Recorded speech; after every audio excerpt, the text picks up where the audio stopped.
Good evening दोस्तों। जैसा कि यह गेट 2024 में मॉर्निंग सेशन में पूछा गया है क्वेश्चन, बहुत ही इंटरेस्टिंग क्वेश्चन है, लेकिन काफ़ी मिक्स्ड कॉन्सेप्ट पूछा गया है, जो कि ट्रांसपोर्टेशन इंजीनियरिंग से ये लाया गया है क्वेश्चन। 2 मार्क्स में पूछा गया है, तो हम इसमें पुट करना गया तो क्या करें, रियल एक्सएल का वैल्यू दिया है, नंबर ऑफ कमर्शियल व्हीकल का दिया हुआ है। तो ये सब सारा design life of construction reconstructed of payment is 15 year दिया है, और ये दिया और द स्टैंडर्ड 8160 दिया है, स्टैंडर्ड लोड दिया हुआ है, एनुअल एवरेज ग्रोथ रेट 8 दिया हुआ है।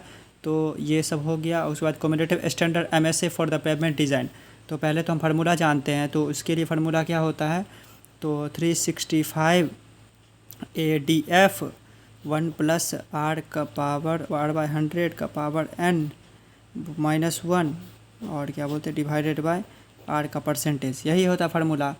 तो अब हम करते ये है कंस्ट्रक्शन पीरियड, तो amount to be a construction period. तो कंस्ट्रक्शन के लिए क्या दिया हुआ है हमारा, सबसे पहले तो number of commercial vehicle is 800 per day, 800 per day commercial vehicle है। तो कंस्ट्रक्शन पीरियड तो 800 इंटू 1 प्लस तो आर दिया हुआ है, तो रेट किस रेट से बढ़ रहा है कंस्ट्रक्शन, तो 0.04 का पावर का कितने दिन में कंस्ट्रक्शन पीरियड कंप्लीट हो रहा है, फॉर द डेट ऑफ 5 साल में। तो ये 5 साल हो गया, ये ए निकल गया।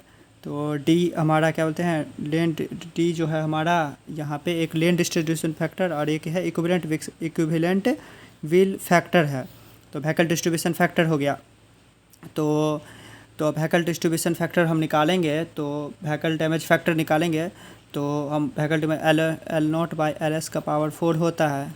तो हम देखते हैं सबसे पहले, तो L0 क्या दिया हुआ है 12,000, तो 12,000 बाई स्टैंडर्ड कितना दिया हुआ है 8160 का होल का पावर 4, ये हो गया हमारा। तो इसका वैल्यू आता है 4.67, कैलकुलेशन है तो ये आया है हमारा। और यहाँ पे 1.000 का पावर करते हैं तो इसको आता है 97.3.32, ये व्हीकल हो जाएगा कंस्ट्रक्शन पीरियड में, इतना साल में इतना बढ़ेगा। तो अब हम देखते हैं नेक्स्ट पेज पे, तो पुट कर देते हैं सब वैल्यू। तो 365 इंटू ए का वैल्यू कितना है 973.32 into D 4.65 into 1 plus R, तो आर कितना दिया हुआ है 0.04, होल का पावर कितना है 15 -1, ये हो गया हमारा, प्लस ये हो गया, और उसके बाद नीचे बाय कितना दिया है 0.04, ये हो गया हमारा। तो अब हम पुट करेंगे तो ये हो गया। अब पूछ कितना रहा है एमएसए में, तो 10/6 से डिवाइड करेंगे, तो अब कितना आंसर आ जाएगा हमारा 33.22 एमएसए। ये सब कैलकुलेशन है, तो ये हमारा आंसर आ गया। तो दोस्तों क्वेश्चन है the element that do not increase the strength of a structural steel are. तो कौन सा ये स्ट्रेंथ जो है हमारा स्टील में नहीं बढ़ाता है। तो स्ट्रेंथ में देखा जाए तो सबसे पहले यहाँ पे हम फिगर ड्रॉ करेंगे, तो ये हुआ यहाँ पे, तो ये तो और भी हम यदि कार्बन का स्ट्रेंथ बढ़ाते हैं, यदि कार्बन बढ़ा देते हैं तो क्या होता है डक्टिलिटी घट जाता है, तो घट जाता है। तो कार्बन में रिलेशन है, मैंगनीज में भी रिलेशन है। तो देखा जाए क्लोरीन और सल्फ़र जो है वो स्ट्रेंथ में कंट्रीब्यूट करता ही नहीं है, तो हमारा आंसर हो जाएगा क्लोरीन और सल्फ़र। गुड मॉर्निंग दोस्तों। जैसा कि यह इंपॉर्टेंट क्वेश्चन पूछा गया है कि strip footing founded at depth 1.5 meter below है। तो डायग्राम बनाते हैं कि स्ट्रिप फुटिंग है जो कि 1.5 मीटर ड्रॉ कर रहा है, यहाँ पे बिलो है एट ए प्योर क्ले दिया हुआ है। सबसे पहले क्वेश्चन में कोहेजन दिया हुआ है C = 40 kPa दिया हुआ है। उसके बाद दिया हुआ due to seasonal fluctuation of water table from peak summer to peak monsoon, तो peak monsoon period net ultimate bearing capacity as per Terzaghi. तो नेट बेल्टिंग सिटी का फार्मूला क्या होता है, यहाँ पे CNC गामा DF NQ -1 ये हो गया, plus half B gamma N gamma, ये हो गया फार्मूला।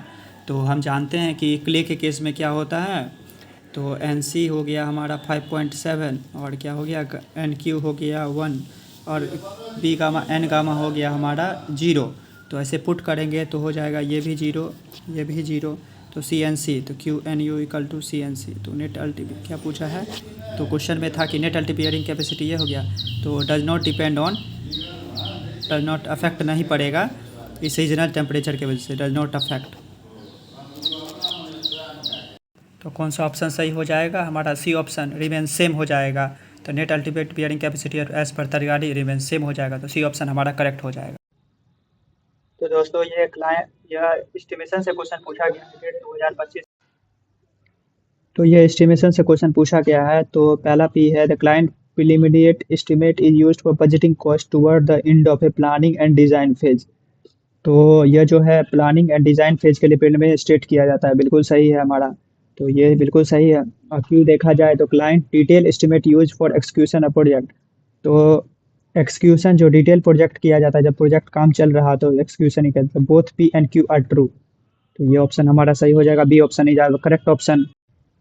तो दोस्तों ये गेट 2024 में जियोटेक में पूछा गया है कि एम्बैंकमेंट है, जो एम्बैंकमेंट होता है एक तटबंध होता है constructed with A soil with maintaining A degree of saturation दिया हुआ है टूरिंग कंपैक्शन। स्पेसिफिक ग्रेविटी दिया है, मॉइस्चर कंटेंट दिया है कंपैक्शन में, यूनिट वेट दिया हुआ है 10 किलोमीटर, तो drive unit weight kilo Newton पर मीटर क्यूब में हमें निकालना है। तो हम नेक्स्ट पेज पे चलते हैं। तो नेक्स्ट पेज में जानते हैं तो गामा डी का फार्मूला क्या होता है। गामा डी का फार्मूला होता है G gamma W by 1 + e, ये होता है। तो ई का formula e S equal to W G, ये फार्मूला होता है। तो अब हम लगाएंगे। तो आपको फार्मूला सबसे पहले याद रहना चाहिए। सेचुरेशन दिया हुआ है, वाटर कंटेंट हमें जानते हैं 0.711 हो गया, और जी 2.68 होता है, ये तो याद ही होना चाहिए। तो ई का वैल्यू यहाँ से निकला है 0.6074 हो गया। और फिर गामा टी में पुट करेंगे तो ये 2.68 इंटू 10 इंटू 1 + ई, यहाँ पे 0.6074 हो गया।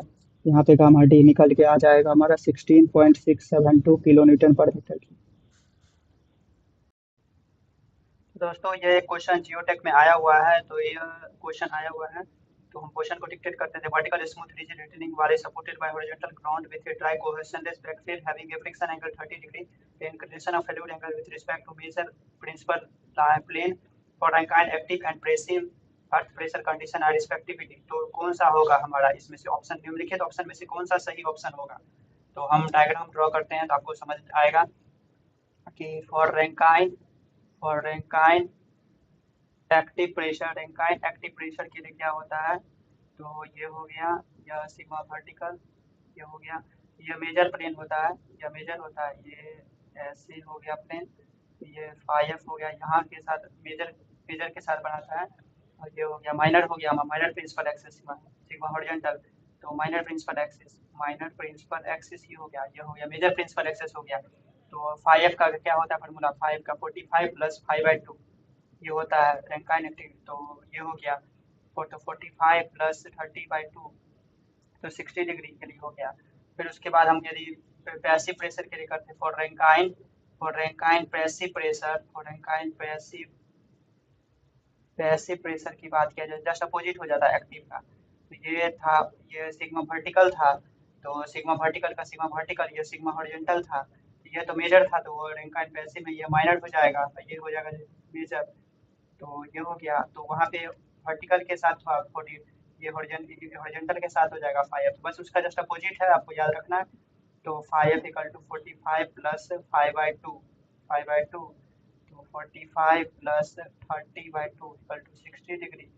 तो 60 डिग्री आ गया। तो हमारा ऑप्शन कौन सा सही होगा, 60 डिग्री एंड 60 डिग्री, ये ऑप्शन हमारा सही लग रहा है। तो C option is our correct option. तो दोस्तों इसमें से कौन सा निम्नलिखित एबीसीडी ऑप्शन दिया हुआ है तो कौन सा करेक्ट है।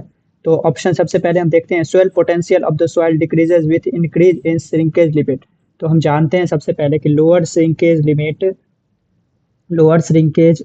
होता है तो हायर स्वेलिंग एंड श्रिंकेज होता है। तो swelling potential decreases with swelling potential, lower shrinkage limit होगा तो वह हायर। जानते हैं कि लोअर श्रिंकेज रेशियो रहता है तो क्या होता है, हायर स्वेलिंग और श्रिंकेज होता है। तो हायर स्वेलिंग और श्रिंकेज होता है, स्वेलिंग एंड श्रिंकेज होता है। तो पहला ऑप्शन हमारा सही हो गया। क्यों ऑप्शन सही हुआ, क्योंकि लोअर श्रिंकेज से होता है हायर स्वेलिंग एंड श्रिंकेज होता है, तो इसीलिए ये हमारा सही हो रहा है। तो दोस्तों ये होता है, सबसे पहले रिलेशन होता है कि लोअर श्रिंकेज लिमिट रहता है तो लोअर श्रिंकेज लिमिट होता है।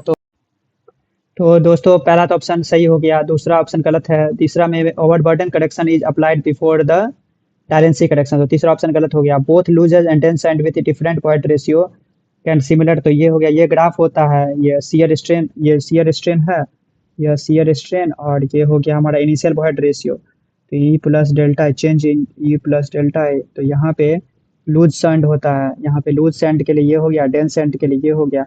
तो दोनों सिमिलर अटेन करता है, तो ये भी ये सही हो गया। तो A and D R of the correct option. तो दोस्तों ये जियोटेक में सवाल पूछा गया है, गेट 2024 में पूछा गया है, मॉर्निंग सेशन में पूछा गया है, बहुत ही इंटरेस्टिंग क्वेश्चन है।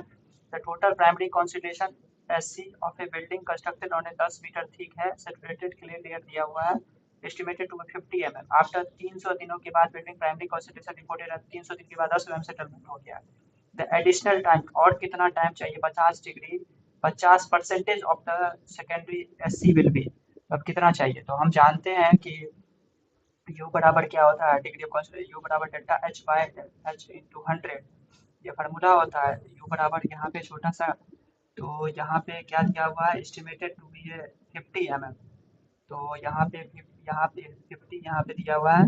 उसके बाद ये दिया हुआ है स्टैट्यूटरी बिल्डिंग और constructed on 10 meter thickness 50 mm after 300 days, the construct after 300 days the building primary concentration was supported with 10 mm। तो 10 mm हो गया है 300 दिन में, तो वो इनिशियल लिख देंगे 10 mm। और total secretariat is estimated to 50 mm होना है, तो 50 इंटू 100, तो ये हो जाएगा 20% हो जाएगा, और ये हो गया। तो अब हम जानते हैं टीवी बराबर क्या होता है, टीवी ऑफ 20, टीवी ऑफ किसके लिए निकालेंगे, तो टीवी ऑफ, यहाँ पे यदि हम 20 के लिए निकालें तो 20, तो यहाँ पे टीवी ऑफ 20 बराबर क्या हो जाएगा, C B T by D square हो जाएगा। तो C B T by D square, C B T by D square ये होता है फार्मूला, और ये होता है C B T by D square. तो 50 पूछा गया है कितना, 50%, यहाँ पे टीवी ऑफ 50 तो बराबर C B T by D square, तो इससे निकल जाएगा हमारा। तो यहाँ पे टीवी का वैल्यू पुट करते हैं, टीवी का वैल्यू क्या होता है, pi by 4 into mu square. तो म्यू यहाँ पे म्यू स्क्वायर, तो ये 0.2 का होल स्क्वायर ये हो गया, divided by pi by 4 into 0.5 का होल स्क्वायर। तो सी भी तो सेम ही रहेगा, सॉइल सेम ही है, और टाइम पहला का दिया हुआ है, तो पहला का टाइम कितना दिया हुआ है, 300 डे, यहाँ पे 300 डे, डी स्क्वायर, तो ऐसे कैसे दोनों कैंसिल हो जाएगा। तो फिर यहाँ पे सी भी, यहाँ पे सी भी, फिर यहाँ पे टाइम तो निकलना है, फिर डी स्क्वायर हो जाएगा, तो ये कट जाएगा। तो टाइम हमारा कितना आ जाएगा इससे, 1875। तो टाइम हमारा 1875 आ गया। तो पूछ क्या रहा है, एडिशनल, यहाँ पे क्वेश्चन में आपको पढ़ना है ध्यान से, the additional time required to achieve a 50 degree offset. तो एडिशनल टाइम बराबर क्या हो जाएगा, एडिशनल टाइम बराबर हो जाएगा 1875 में से 300 हटा देंगे तो 1575 हमारा डेज आ जाएगा। तो यही हमारा होगा 1575 डेज। हमें क्वेश्चन को बहुत ही बेहतरीन से पढ़ना है और देखना है क्या पूछा गया है कुछ।